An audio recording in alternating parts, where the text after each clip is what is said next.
6th, 1962 Jamaica, in the National Stadium, we echoed, out of many one people, the Union Jack was taken down and the Jamaican flag was swirling in the sky. Out of many one people.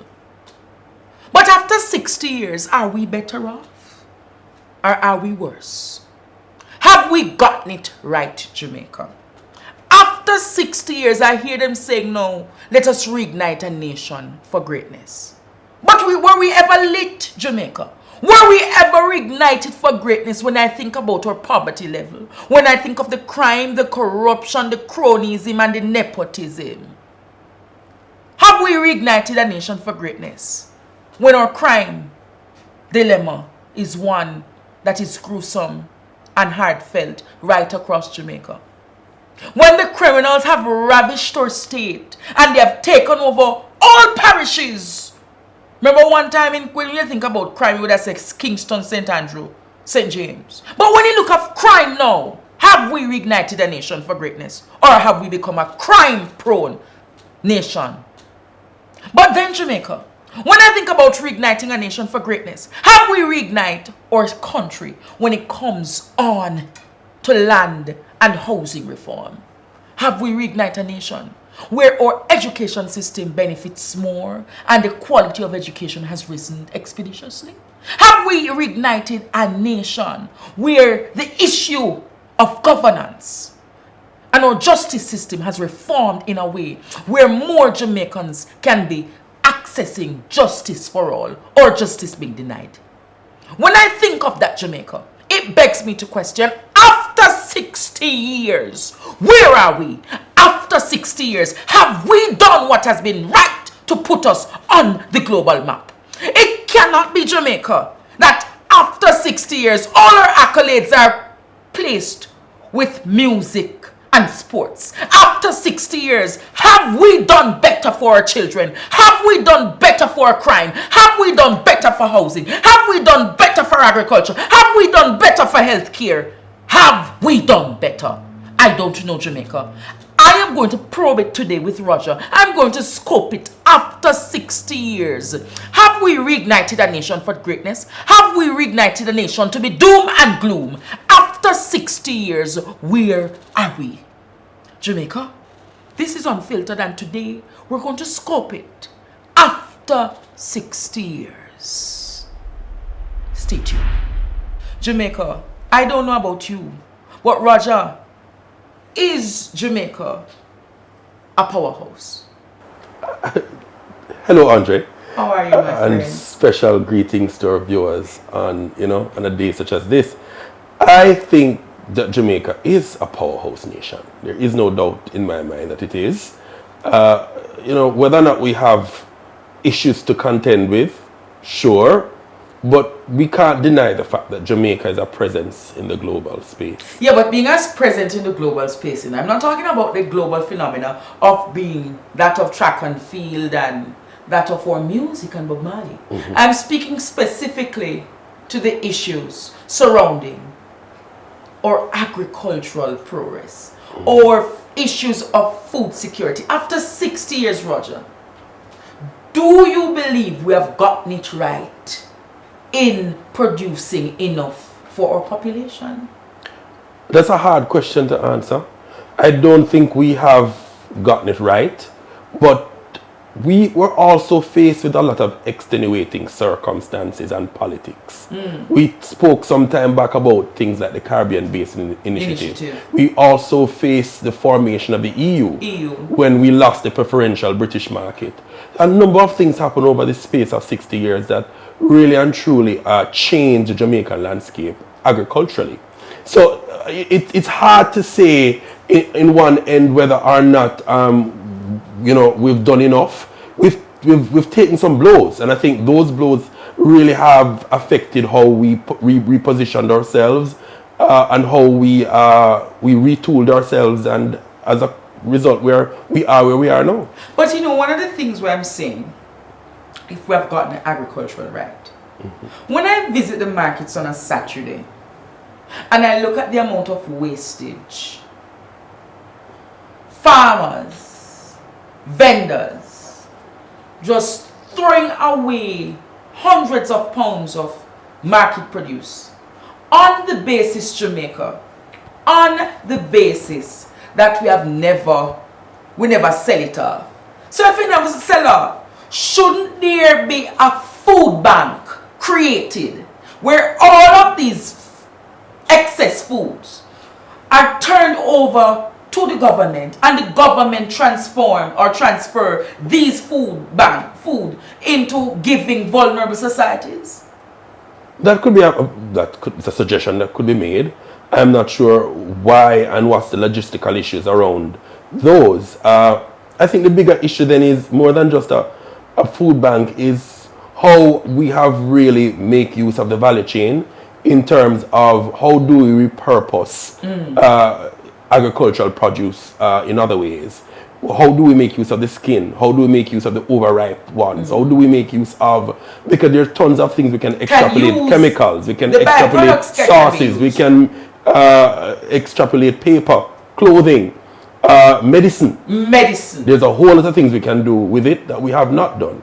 So, but in our Jubilee, Roger, I am expecting for the powers that be are retooled to having these discussions of how after 60 years how we can make our agricultural prowess and products right.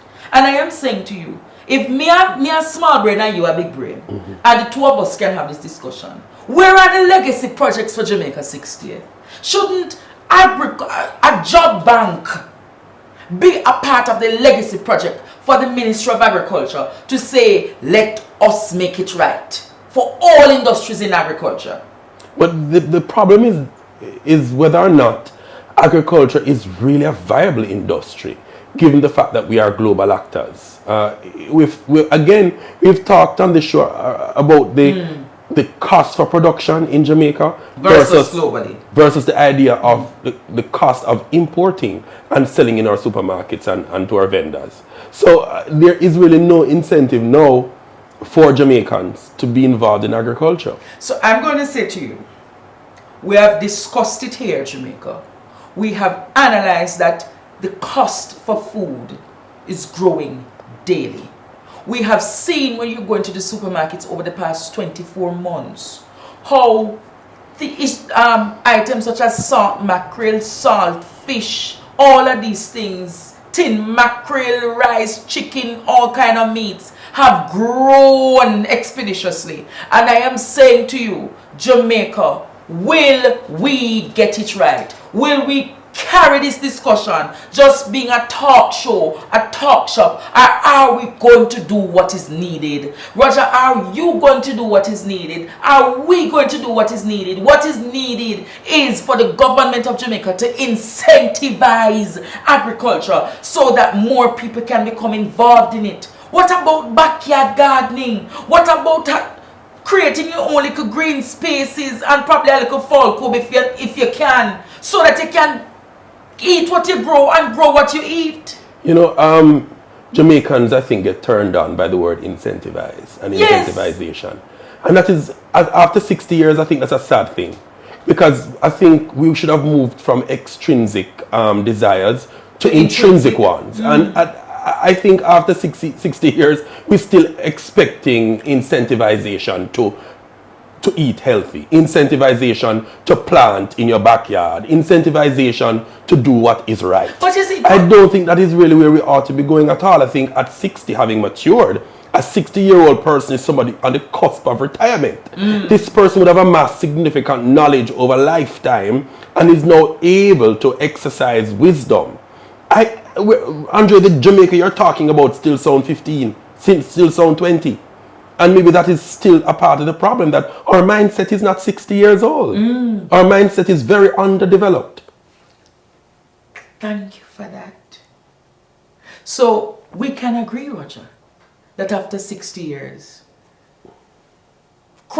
mentally, we have not grown as a people in how we govern, how we think, how we act, and basically how we even eat.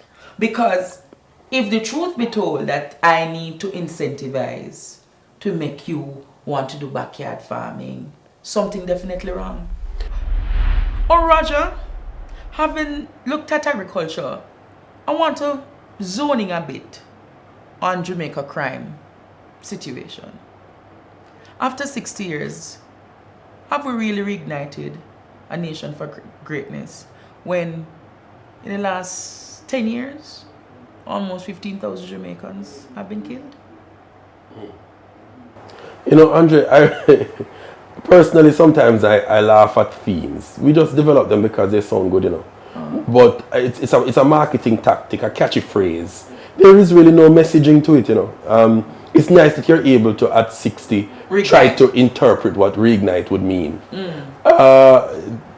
There's no reigniting. The Jamaican morale is lower now than 10 years ago when Jamaica was 50. In recent So I don't know what it is reigniting when you go to the pumps and you go to the supermarket and you look at NHT and you look at healthcare and you look at crime. I don't know if it's really sensible to talk about reigniting. Maybe we need to fix. Reposition. We need to fix. Fix a nation. For excellence. Hey! Fix Jamaica for excellence. No, man! I don't think we need to reignite. The morale of the Jamaican people are at an all-time low. Because when a man, a youngster, can slash the throat of 4 babies and a mother, it speaks to the moral of our youth. How can Jamaican criminals be so gruesome? And then when you look across the length and breadth of Jamaica, remember crime would have been, say, involved in the cities. Now every parish of crime. SOEs have to be in every parish. One time eras such as Manchester, St. Elizabeth, St. Mary, you wouldn't have been prone to crime. And crime has infested, has taken over society. I think an interesting point to make as we talk about the 60th and as we move away from the community to become more individualistic. We want stuff for ourselves. These days, everybody is working towards amassing their own personal fortune, and it's not about the society, it's not about your neighbor, it's not about the community. So as we've moved away from collectivism towards individualism, we have lost touch of the community as well. And that is an unfortunate thing, because having lost touch of the community, we no longer care to nurture each other. As a result of it, the unfortunate thing is that we are feeling the heat of that kind of neglect that we have given to our children. It's because we no longer give the community care, we no longer give the community attention. We are all about ourselves and our own advancement. The issue has now come home to roost. It's the result of our own negligence. It's the result of our own selfishness that we are seeing the kind of results we are seeing now. And 60 should never have been how far we have left these values. It should have been how much we have added to these values. And how much we have added. And the funny part of it, Jamaica, so many people have died, but we have for the past 60 years, we have not seen significant improvement in our policing. We have not seen significant improvement in the resources that the JCF has received. When I look at how the criminals have outdated the JCF and our soldiers, it begs the question, are we training them to the best practices that are needed to fight crime? Are our law enforcers motivated to fight crime? Have they been equipped with the resources? What is your take on that? I think it's multifunctional. For one, I think we've got to start speaking to the first worlds, to the developed worlds, and be more intentional about how we accept deportees. I think a lot of the ingenious criminals have gone abroad, have done crime abroad, and they have also taken that knowledge back home to invest in the crime situation in this country. So I think we need to say we need to be very clear. When we have people who go abroad and do wrong, and for heinous crimes, we need to be very clear how we negotiate their return and assimilation into our own society. So Roger, you are saying Let me get it clear. I'll go and beat you right here now. You are saying that is deportee increase with crime rate in Jamaica? I'm saying the sort of technological approach to crime that we're having now, the Jamaican local criminal them who don't even have first secondary school education would never have been able to master. Globalization, when you can go on YouTube and find it's out more than how to globalization. hack and how to... No, it's more than that. So you it's are also saying... knowledge. It's also knowledge. Much Roger, you can't blame the few deportees that are on the island for the increase in crime. I'm not blaming anybody. I'm just saying the government needs to be more intentional how it allows, and I may use deportees, but I can't, and let me correct that. Because I it's want not you to every refrain. criminal who is, a lot of the criminals who are criminals are not caught. Some of them are actually people who are very decorated, who have gone abroad to achieve phenomenal degrees to come back home to use that in nefarious ways. But a part of that is also the gang-related activities of some of our brothers and sisters who have gone abroad, who have learned the underbelly of crime internationally and have brought it home. I think we have not talked about it, which is why I'm mentioning it, because it is a factor. It is an unspoken element. But on that, we must agree that more can be done to reduce crime in Agreed. this country.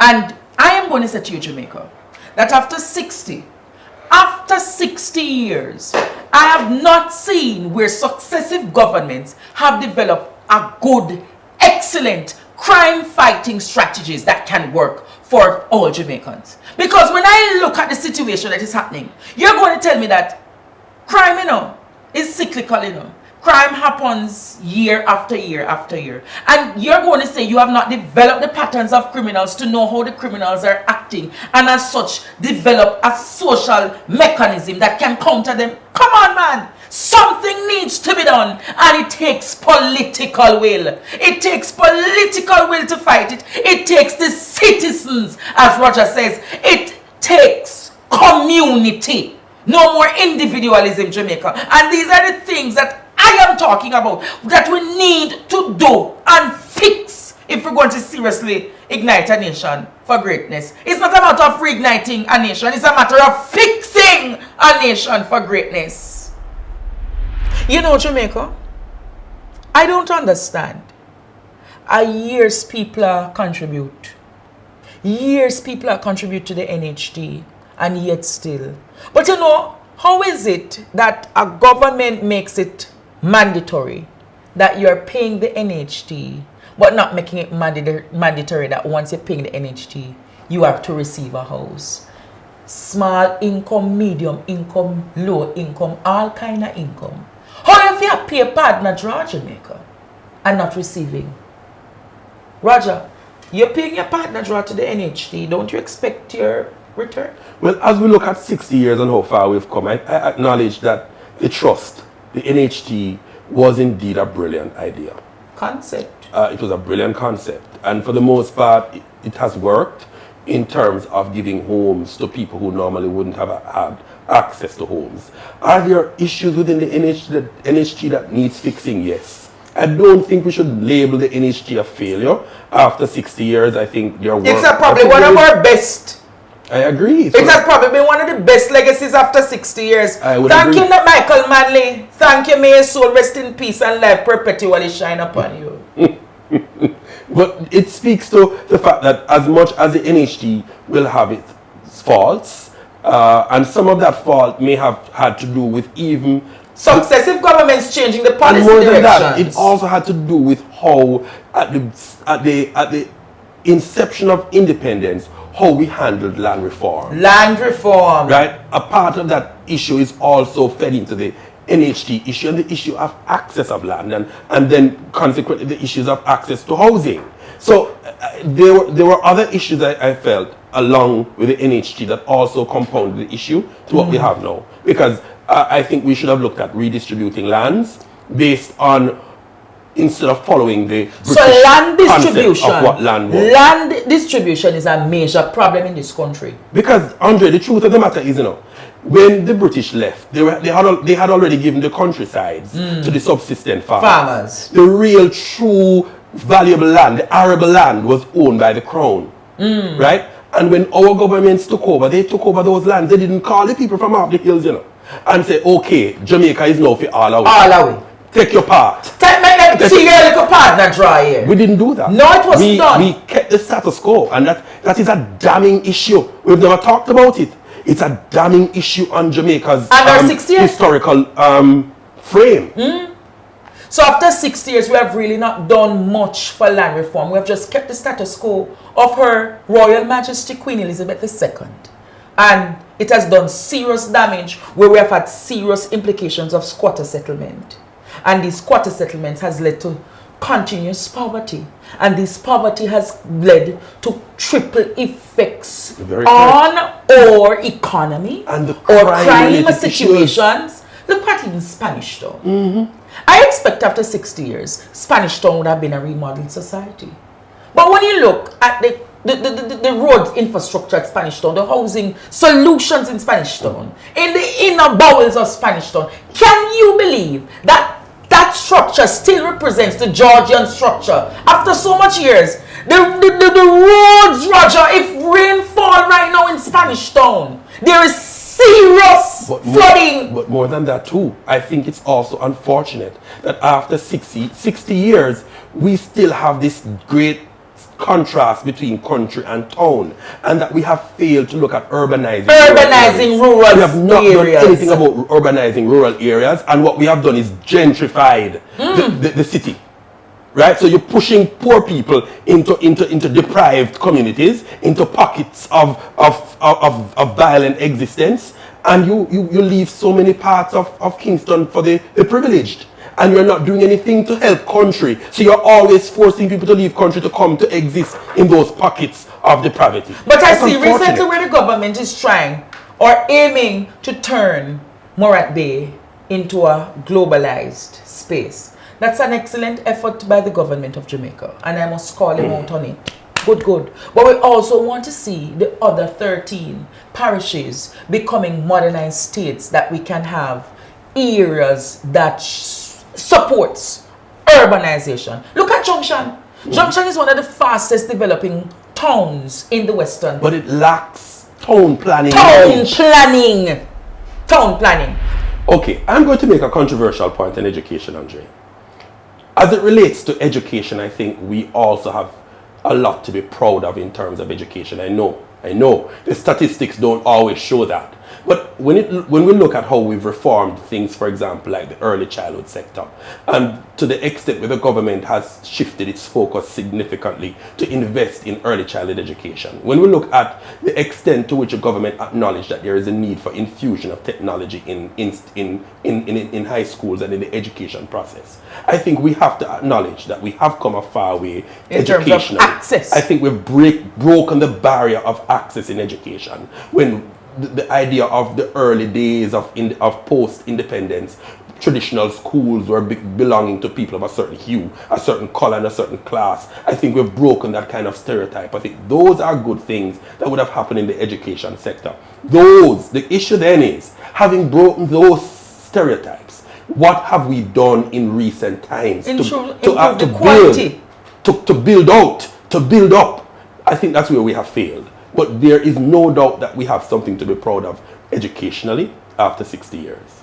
I agree with you to some extent, I agree that as a nation, we have really improved in terms of access. We have improved in terms of a lot more children can go to high school, a lot more can go to the school of their choice, a lot more can access university. But what we can surely attest to is that despite having an increase in the access to education, the quality of education over the past few years has decreased.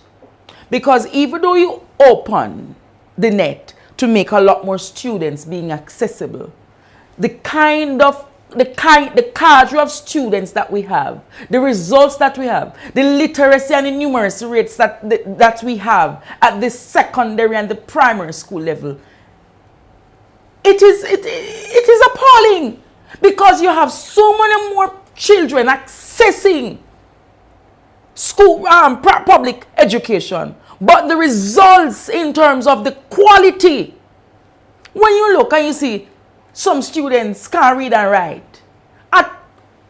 They're reading at the grade 4, grade 3 level, and they're high school students. It begs to question, what about the quality of our education system? When we look at the quality of our education system, yes, we have seen our teacher training improve. We have seen a lot more teachers become qualified.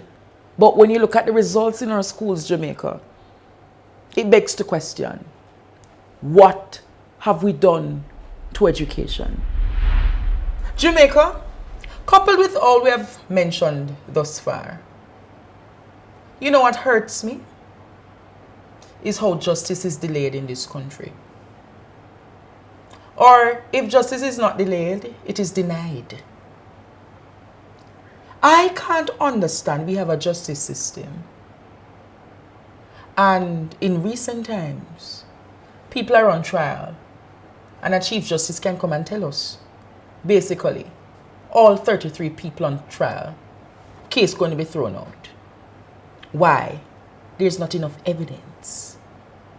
So how then, Jamaica, did these people reach to trial if there was no evidence? Trials don't come on the merit and the basis that evidence is there to support the argument.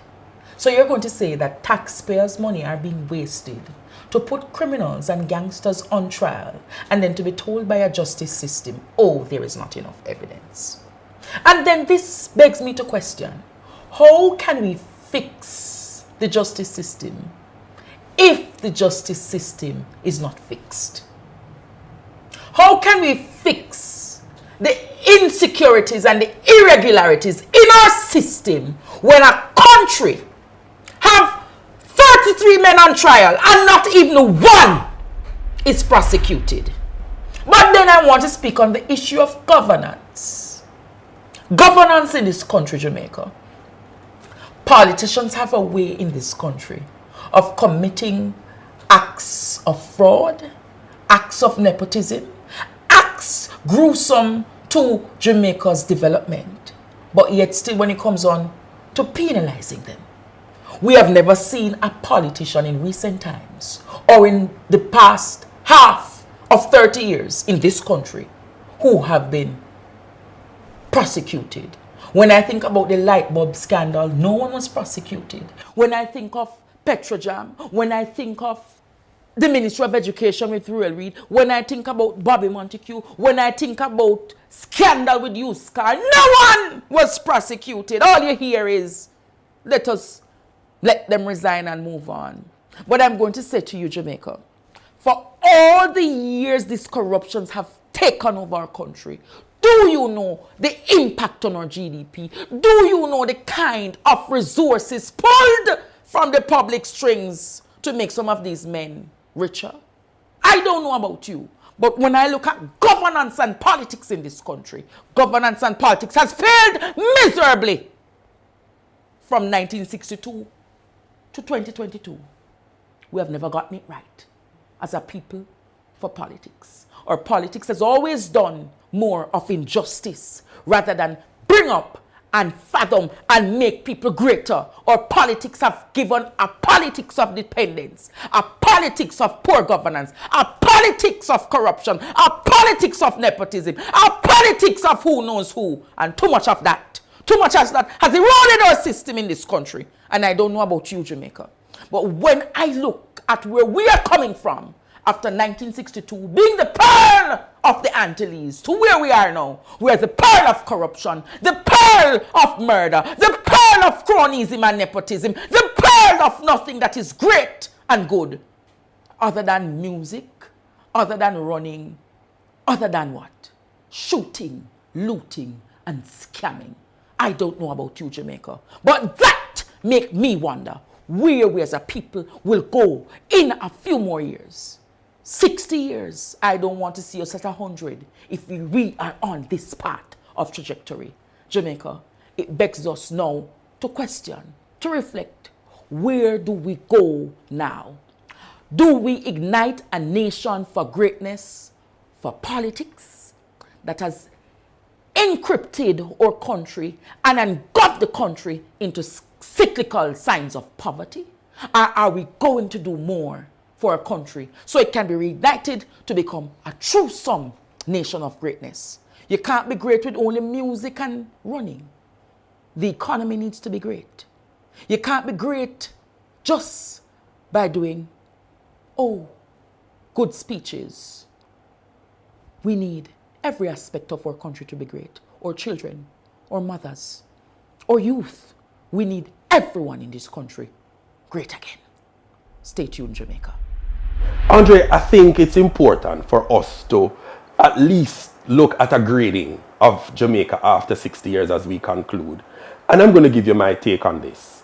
I would give it a pass. I think after 60 years of independence, in terms of how far we've come, I think Jamaica gets a pass. We have shown improvement. We have shown significant growth as a country culturally, sports-wise. We have also aided with democracy across the world with our boldness and our defiance against apartheid South Africa. We've done significantly well in terms of our music form, etc., etc. Those things should be added to the count, and I think that we have passed. The issue is a pass good enough? I think after 60 years, we should have been talking excelling. Maybe that is where the theme comes in, but we have far to go in my analysis. Jamaica, Roger said it. For him, after 60 years, it's just a mere pass. I don't know about Roger, but after 60 years, we should have not just passed, we should have super passed those in the Caribbean. When you look at Barbados being one of the top 5 countries in the world that is the most desirable to live in, but Jamaica that has some of the greatest resources, some of the loveliest people, some of the greatest assets, but we have not done enough to make the 60th a global phenomenon. After 60 years, crime, we have failed. You know why? It takes political will.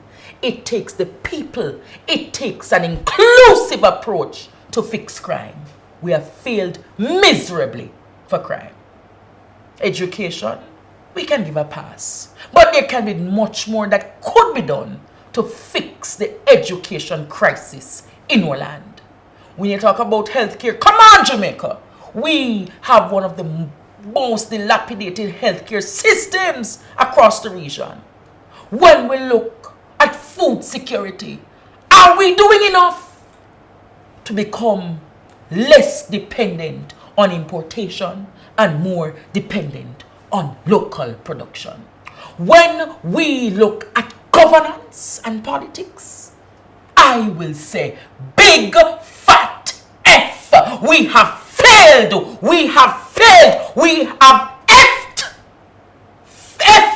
the system miserably. When we look at what has happened with our corruption and nepotism and the cronyism in this island, all those politicians who have wronged the system after 60 years, and no corruption are happening in Jamaica. If all of those politicians were placed behind bars from 1962 to 2022, probably 60 years to come, we would have had one of the greater economies in the region. So when I look at where we're coming from, I know we're blessed. When I look at where we can go, I know that more can be done. If we get it right, if we fix it, not mash it down, not pull it down, but if we fix it, Jamaica, I am more than optimistic that in 15 to 20, probably 30 years' time, the discussion can be, Jamaica has been truly blessed and we have reignited a nation for greatness. But until then, I will subtly say to Jamaica, we have failed. We have failed to get it right for our children. We have failed to get it right for society. We have failed to get it right for our people. Let us get it right the next 60 years, and then we can say a nation has been truly ignited for greatness. I am Andre Stevens, and this is surely Unfiltered. Walk good.